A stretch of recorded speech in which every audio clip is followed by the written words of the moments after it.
चुड़ैल की ईद।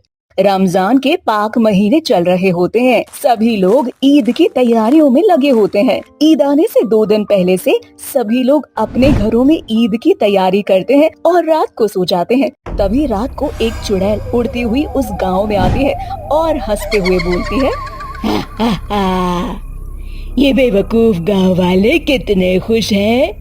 ईद के आने की कितनी तैयारियां कर रहे हैं और कितने आराम से सो रहे हैं। पर इन्हें क्या पता, इस बार मैं ईद बनाऊंगी। इस बार इस ईद पर मैं एक इंसान को पकड़कर मार डालूंगी और उनसे उनकी सारी खुशियाँ छीन लूंगी। इसकी शुरुआत कल से ही होगी। आज जिसको चैन से सोना है सो जाओ और अपना आखिरी रोजा रखने के लिए सुबह की सरगी आराम से खाना। क्या पता इसके बाद कोई रोजा हो ही ना पाए। हा हा हा हा। इतना बोलकर चुड़ैल वहाँ से चली जाती है। अगली सुबह हिना नाम की औरत अपने पति इरफान से बोलती है, कल ईद है पर अब तक हमने कोई तैयारी नहीं करी ना, और ना ही इस बार हम बकरा खरीद कर ला सके, ना ही अपने बच्चों के लिए कपड़े। हिना, मैं बाहर कुछ पैसों का इंतजाम करने जा रहा हूँ। अगर आज पैसे मिल गए तो शाम तक मैं बकरा और बच्चों के लिए कपड़े दोनों ले आऊंगा। तुम चिंता मत करो, खुदा हमारे साथ है। इस बार की ईद हमारी बेकार नहीं जाएगी। अब तो बस खुदा का ही सहारा है। ए खुदा, रहम कर हम पर। अच्छा, मैं चलता हूँ। तुम बच्चों का ख्याल रखना और घर में कुछ पैसे रखे हैं, इससे सेवैयां ले आना। इतना बोलकर इरफान वहाँ से चला जाता है और अपने मालिक के पास जाकर मालिक से बोलता है, मालिक, मुझे कुछ पैसे चाहिए, कल ईद है। अरे कल तुम्हारी ईद है तो मैं क्या करूं? मैंने कोई पैसों का पेड़ थोड़ी ना लगा रखा है कि जब तुम मुंह उठाकर आओगे तब मैं उस पेड़ में से पैसे तोड़कर तुम्हें दे दूंगा। पर मालिक, मैं तो अपनी मेहनत की कमाई मांग रहा हूँ। जब आप मुझे सैलरी देंगे तब उसमें से ये पैसे काट लेना। अपना ज्ञान और अपनी मजबूरियों को अपने पास ही रखो। कोई एडवांस पैसे नहीं मिलेंगे। तुम्हारी सैलरी का जब टाइम आएगा तभी तुम्हें तुम्हारे पैसे मिलेंगे। उससे पहले एक फूटी कौड़ी नहीं मिलेगी। पर मालिक, कल ईद है। अरे कल ईद है तो मैं क्या करूं? जाओ, अब जाकर अपने काम पर लग जाओ। ठीक है मालिक। इतना बोलकर इरफान अपने काम पर लग जाता है और मन ही मन सोचता है, ये अल्लाह, अब मैं क्या करूं? मेरी समझ में तो कुछ नहीं आ रहा। खुदा, अब तू ही कोई रास्ता दिखा। इतना बोलकर इरफान फैक्ट्री में काम करने लगता है। काम खत्म होने के बाद शाम को इरफान अपने घर के लिए निकलता है। तभी रास्ते में उसे एक असहाय गरीब औरत फटे कपड़ों में घायल अवस्था में नजर आती है। घायल औरत को देखकर इरफान भागता हुआ उसके पास जाता है, बोलता है, अरे बाजी, आप कौन हैं? और इस समय इस रास्ते पर क्या कर रही हैं? और आपकी ये हालत कैसे हुई? भाईजान, मैं बहुत गरीब हूँ। मेरे पास ले देकर एक बकरी ही थी, परंतु कुछ चोर आकर मुझसे वो भी छीन कर ले गए। अब मुझे समझ ही नहीं आ रहा कि मैं क्या करूँ। बाजी, तुम चिंता मत करो। खुदा जो करता है अच्छे के लिए करता है। और तुम मेरे साथ मेरे घर चलो। कल ईद है, कल तुम ईद मेरे घर पर ही मनाना। पर भाईजान, मेरी बकरी। तुम चिंता मत करो, वो भी मिल जाएगी। अब मेरे साथ चलो।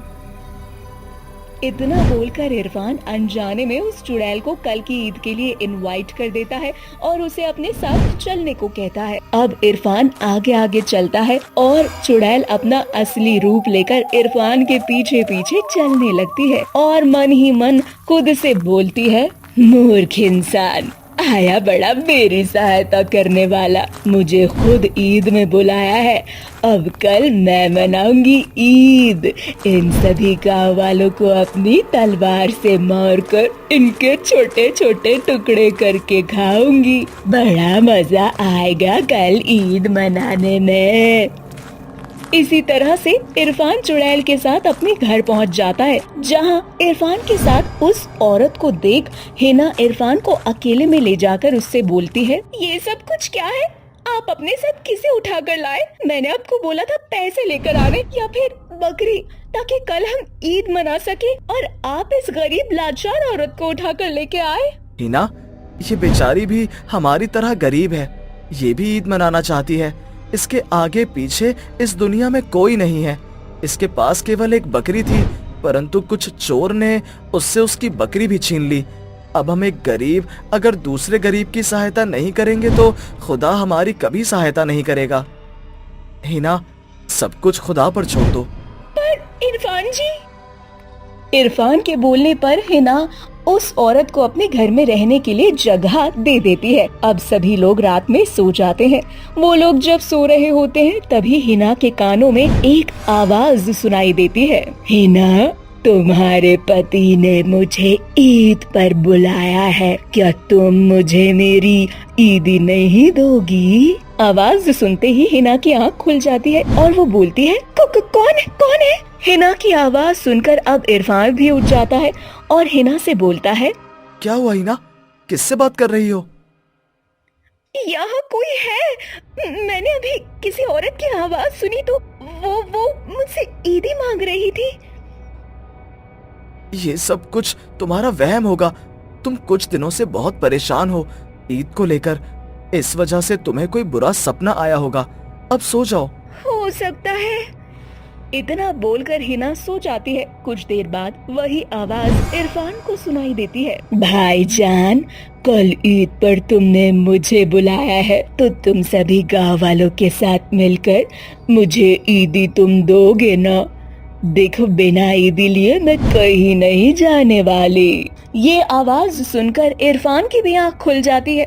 कुछ देर बाद ही अजान होती है। अजान की आवाज सुनने के बाद इरफान अपनी बीवी को उठाता है। अब वो सभी लोग ईद मनाने के लिए सुबह जल्दी उठते हैं और तैयार हो जाते हैं। सभी मस्जिद में जाकर नमाज पढ़ते हैं। साथ ही एक दूसरे को सेवैयां भी खिलाते हैं और एक दूसरे को ईदी देते हैं। तभी वो चुड़ैल इरफान के पास आती है और बोलती है, इरफान भाईजान, मैंने आपको अपना भाई माना है। आपके कहने पर ही आज ईद वाले दिन इस गांव में मैं आई हूँ। तो आप और ये गांव वाले मुझे ईद पर क्या देंगे? अभी तुम्हें देने के लिए मेरे पास कुछ नहीं है, पर मैं तुमसे वादा करता हूँ, तुम मुझसे जो कुछ भी मांगोगी मैं तुम्हें वो चीज जरूर दूंगा। मैं तुम्हें मना नहीं करूंगा मेरी बहन। तो ठीक है भाईजान, आप सभी गांव वालों को यहाँ बुला लीजिए। मैं सभी गांव वालों और आपसे एक साथ ईदी लेकर यहाँ से चली जाऊंगी। उस चुड़ैल के कहने पर इरफान सभी गांव वालों को बुलाने के लिए चला जाता है, जिसके बाद चुड़ैल अपने असली रूप में आकर इरफान और गांव वालों का इंतजार करने लगती है। पर इसी बीच हिना चुड़ैल का असली रूप देख लेती है और बिना किसी को कुछ बताए मौलाना साहब के पास चली जाती है और उन्हें सारी बात बताती है। तो वहीं इरफान सभी गांव वालों के साथ चुड़ैल के सामने खड़ा हो जाता है। अब चुड़ैल और सभी गांव वालों से बोलती है, मुझे यहाँ बुलाया गया है, अब मैं तुम सबसे अपनी ईदी लेकर ही रहूंगी और ईदी में मुझे तुम सबकी जान चाहिए। मैंने तुम्हारी सहायता की, तुम्हें अपनी बहन माना और तुमने मेरी ही पीठ पर छुरा भोंका। तुम एक चुड़ैल हो और तुमने ये सब कुछ हमारी जान लेने के लिए किया।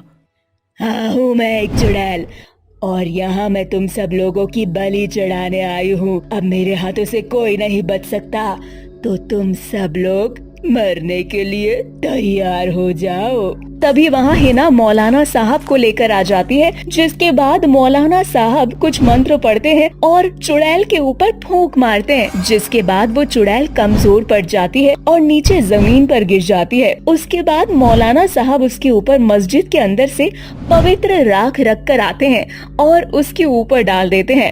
चुड़ैल उस राख के अंदर दफन हो जाती है और मौलाना साहब उस चुड़ैल को एक बोतल में कैद कर लेते हैं और मस्जिद में रख देते हैं। इस तरह से सभी गांव वाले उस चुड़ैल के हाथों से बलि चढ़ने से बच जाते हैं।